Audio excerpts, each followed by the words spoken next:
Olá, vamos apresentar o caso clínico 2. É sobre um paciente adulto do sexo masculino de 35 anos. Apresenta febre alta, prostração e dificuldade respiratória.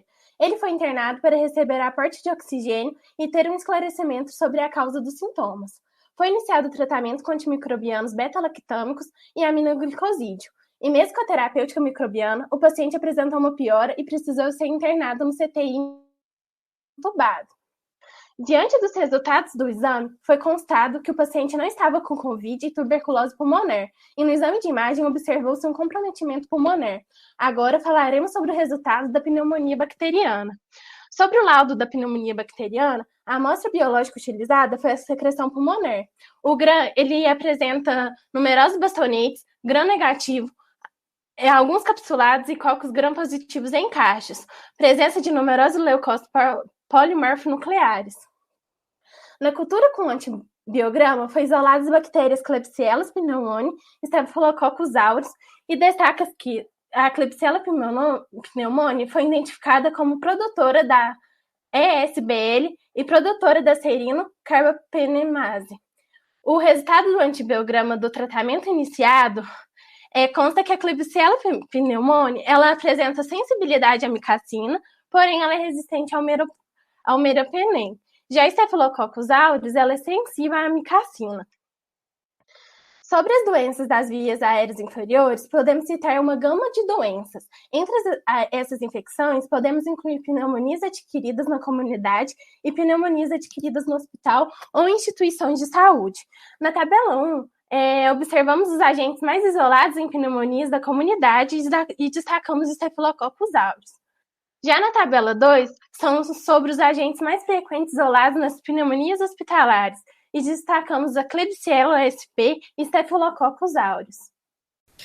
Técnicas laboratoriais utilizadas para a detecção dos patógenos. A primeira delas é a coloração de Zeun-Nielsen, que pode visualizar o bacilo álcool ácido resistente, que é o Bahar. Esse exame ele oferece o diagnóstico presuntivo e a cultura sempre é o padrão ouro para o diagnóstico certeiro. Os métodos para detecção de ASBL são divididos em triagem e confirmatórios. Os métodos de triagem são a diluição em caldo ou agar, onde a confirmação da enzima é positiva se assim for maior que 1 mg por litro em qualquer um dos antimicrobianos. O disco de fusão, a confirmação é positiva quando o halo for aproximadamente menor que 23 milímetros. Os testes fenotípicos são os testes confirmatórios. São divididos em teste do disco combinado. Esse teste contém a cefalosporina isolada e em combinação com o ácido clavulânico e o halo de inibição em torno do disco de cefalosporina combinado com o ácido e, isoladamente, são comparados. O teste é positivo se o diâmetro do halo de inibição com o disco combinado for pelo menos 5 milímetros maior do que aquele sem o ácido clavulânico.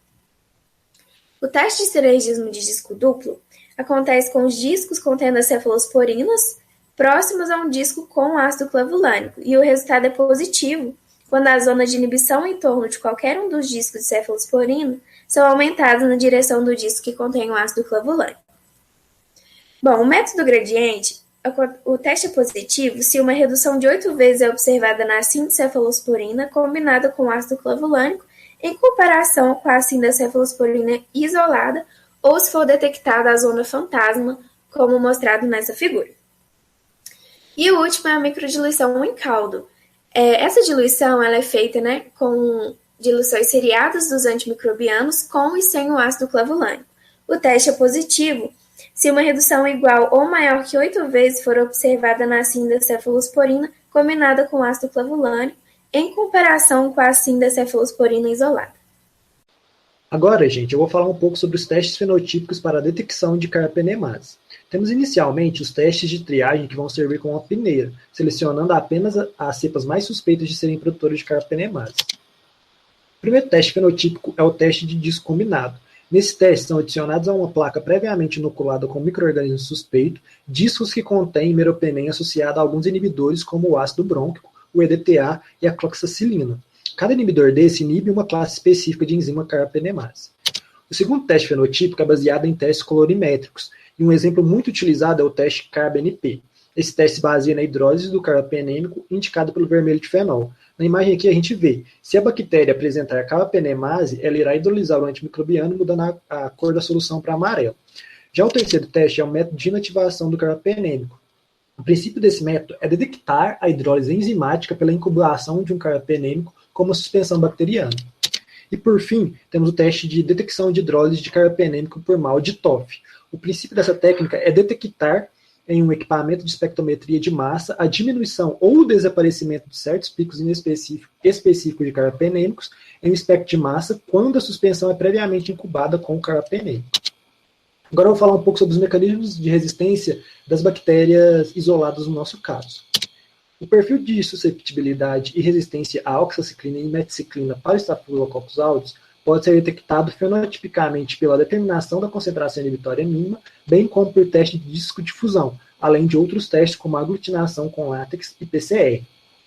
Como é mostrado no antibiograma, a bactéria em questão é sensível à oxaciclina. Então, no teste de microdiluição em caldo que determina a concentração inibitória mínima, a cepa da bactéria em questão provavelmente apresentou um SIM menor ou igual a 2 microgramas por ml, sendo reportada como sensível à oxaciclina, meticiclina.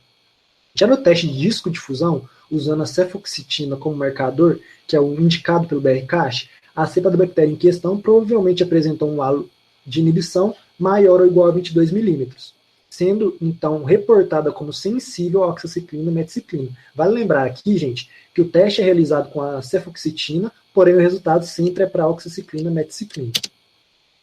Continuando, gente, caso a bactéria apresentasse resistência à oxaciclina, ela seria uma MARSA, ou seja, Staphylococcus aureus meticiclina oxaciclina resistente. Falando mais especificamente da MARSA, elas são isolados de Staphylococcus aureus que possuem uma proteína auxiliar de ligação à penicilina para qual os agentes beta-lactâmicos têm uma baixa afinidade.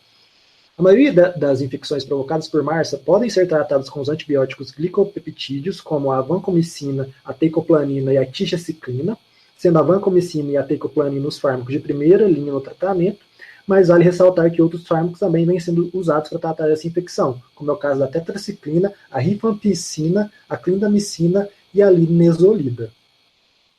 Dando continuidade, agora eu irei falar um pouco sobre o mecanismo de resistência da Klebsiella pneumoniae. Nós temos a resistência intrínseca, como, por exemplo, a existência de uma lipoproteína ou de uma cápsula que impermeabiliza o micro-organismo contra a entrada de antimicrobianos.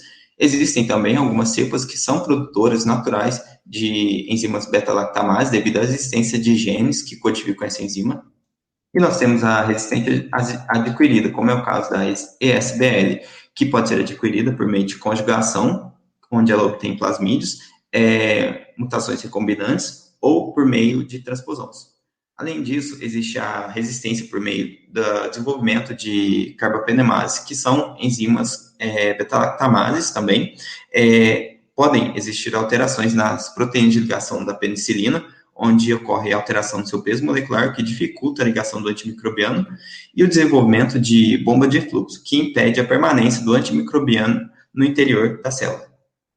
Em relação ao nosso caso, foi encontrada uma cepa produtora de ESBL, que são enzimas capazes de hidrolisar a maioria dos penicilinos e cefalosporinas, porém, ao observar aqui no nosso caso, nós observamos que existe sim resistência à penicilina, porém, ela encontra-se sensível à cefalosporina, o que mostra determinada incongruência com o nosso antibiograma e a literatura. Também foi encontrado nessa cepa, a existência de serinocarbapenemase, que são enzimas também que hidrolisam todos os beta-lactâmicos, e ao observar nosso antibiograma, nós vemos que, de fato, ela é resistente à penicilina, porém, em relação às cefalosporinas e os monobactâmicos, ela se encontra sensível, o que vai na contramão também do resultado esperado do antibiograma, se nós levarmos em consideração a literatura. Em relação ao desenvolvimento do paciente, como já foi citado, ele iniciou o tratamento empírico com meropenem e amikacina, porém veio a piorar depois de 2 dias. Nesse caso, nós observamos que o meropenem, ele é uma droga que não é capaz de agir sobre a bactéria, o que faria com que essa combinação não atingisse níveis terapêuticos desejados, o que faria com que o paciente não evoluísse, pelo contrário, continuasse piorando. Dessa forma, a gente observa que a não evolução do paciente se decorreu de uma ineficácia terapêutica. Com isso, chegamos ao fim da nossa apresentação. Aqui estão nossas referências. Obrigado.